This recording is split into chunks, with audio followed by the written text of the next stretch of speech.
Friends, today is Thursday, the 2nd of July. We're back at the cathedral, of course, and we're looking at the gospel for today, which is the sixth miracle story of Jesus, following upon the Sermon on the Mount, where Jesus introduces us to the kingdom breaking into the world.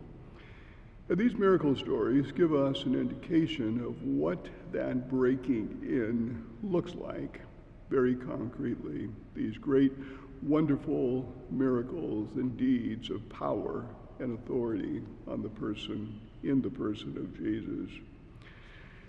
Now, something new is introduced in this sixth miracle, and that is the forgiveness of sins. The forgiveness of sins, the first time that comes into the Gospel of Matthew. And it's introduced in a healing narrative, which seems appropriate. Introduced in a healing narrative. The narrative gives Matthew and Jesus the opportunity to show that there is a paralysis of the body, but there also is a deeper paralysis, a paralysis caused by sin. In the story, Jesus returns to Capernaum, and they bring to him a man on a stretcher who is paralyzed. And Jesus says to him when he sees their faith, "Courage, child, your sins are forgiven. Your sins are forgiven."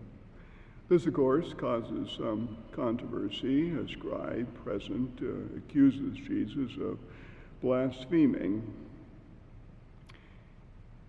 Interesting in the story itself, though it is a healing of a paralytic, it is completely eclipsed and overshadowed by this whole issue of the forgiveness of sins. That becomes the central point of the story. The man whose sins are forgiven rises and returns home. Be easy to say, Jesus says, which is more difficult to say, your sins are forgiven, or rise, stand, and pick up your mat and go home. Of course, it's easier to say, your sins are forgiven, but Jesus shows the truth of that in the healing itself. And we see this in this healing, that Jesus points to the root cause of all distress and suffering in the world. And at its root, and this paralytic is an example who is paralyzed, at its root, it is sin that causes all of this, and evil present in the world. And Jesus has come as the power and the authority to root that out. Commentators point out here that everything always in this gospel with these healings points to the cross, the ultimate victory over sin and death. And thus each of these healings performed by Jesus are signs of the imminent defeat of all darkness, of all sin, of all evil. The kingdom breaking into the world means the kingdom of Satan and evil is over. But all of them are still signposts to the cross itself, the ultimate victory of Jesus over sin and over death. We might ask the question, well, why does God forgive sins? Why does God forgive sins? It's kind of an obvious sort of question, but whoever asks that question, why does God forgive sins? God forgives sins so that we might be whole, limited in no way in our actions, in our works, to become the kind of person that Jesus created us to be, without limitations, the limitations of sin itself, to be fully alive, fully Christian, not paralyzed, but to be able to be active. The priest in the confessional says, go in peace, and hopefully to live a good Christian life.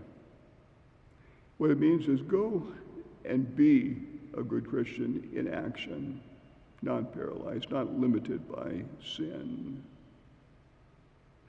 You know, the interesting final line of this gospel is one that the many commentators comment on, whether Catholic or Protestant, and it says that the people were awestruck and glorified God who had given such authority to men, to human beings. Such authority, and that is the authority to forgive sins. I have many commentaries on the scriptures, and Protestant commentaries oftentimes don't know what to do with that such authority is given to man.